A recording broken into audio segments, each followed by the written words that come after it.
KYW 24-hour traffic center. The Schuylkill Expressway eastbound is jammed between 202 and Gulf Mills. It's all because of construction. We will have traffic and transit on the news coming up in just a couple of minutes.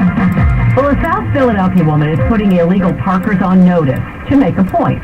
KYW's Melanie Roy reports she's using social media to shame them. It's something that's been driving me crazy for a really long time. That's Julia Rowe, the woman behind Not a Spotzilla social media account. I had a really bad day walking the dog where every intersection I came to, the curb cut and the crosswalk was blocked, therefore making me have to walk out in traffic. While some support her efforts by anonymously submitting violations they see, there has been some backlash. There was a lot of threats against my life and a lot of bullying, a lot of telling me to do a lot of horrible things to myself. She says the PPA doesn't police it. Police District 1 and 3 have been absolutely fantastic. The people that handle their social media have basically told us when they're not in the office, and just call 911, they'll go out on no tickets of cars.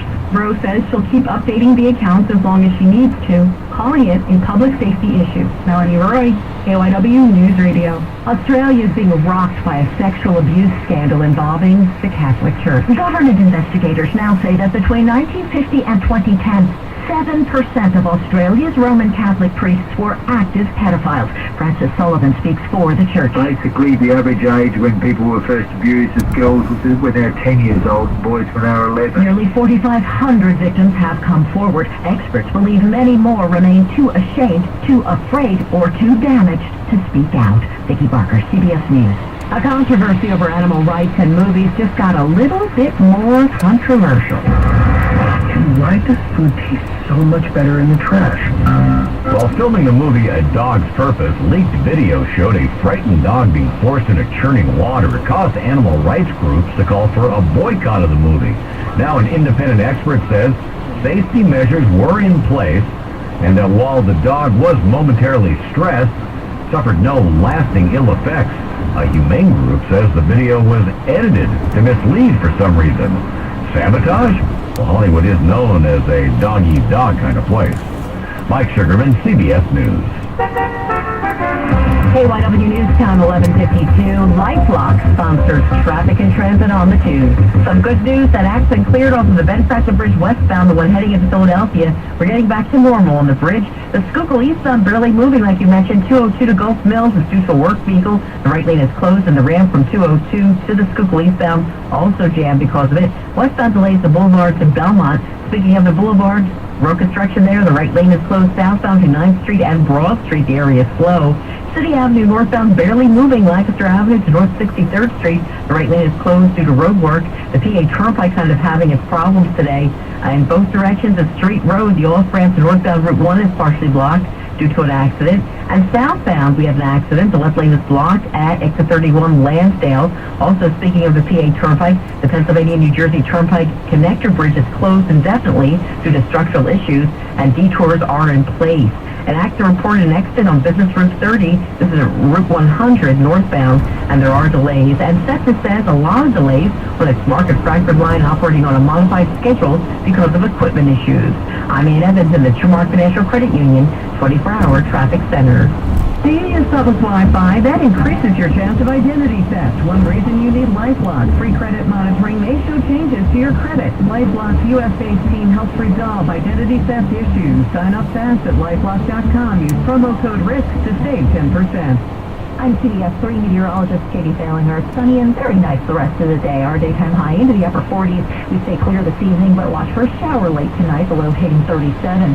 Tomorrow, periods of rain, most steady at midday, I'd say, but very mild. The high up to 57. And other than a leftover shower early Wednesday morning, we should see the clouds part for some sunshine, although the breeze picks up, and our high 61 degrees, but don't get used to that. Another disturbance comes along, bringing a wintry mix that night into Thursday morning. Promises to be a messy Thursday morning commute. Some accumulating snow, still a question mark there. The high hits 40. We're in the upper 30s with sunshine on Friday.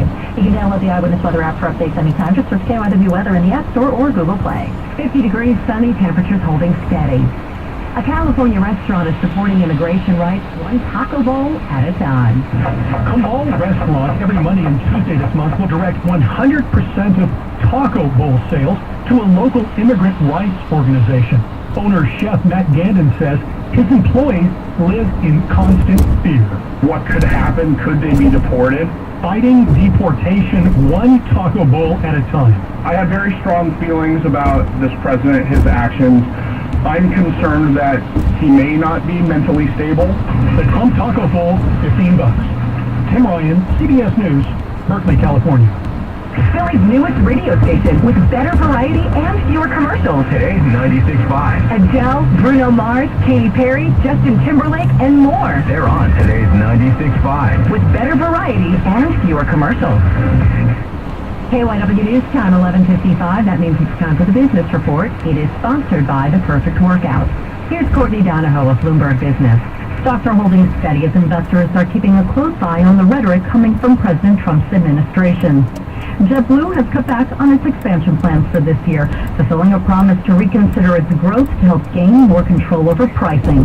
Flight and seat capacity will increase in the range of 5.5% to 7.5% from last year.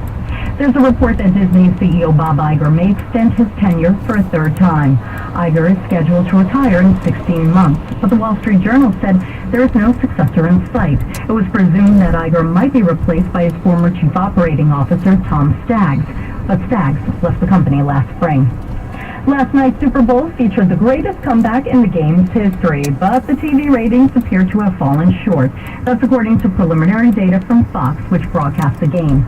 Almost 49% of all households were tuned into the game, but that was less than the ratings for the last two Super Bowls. I'm Courtney Donahoe, Bloomberg.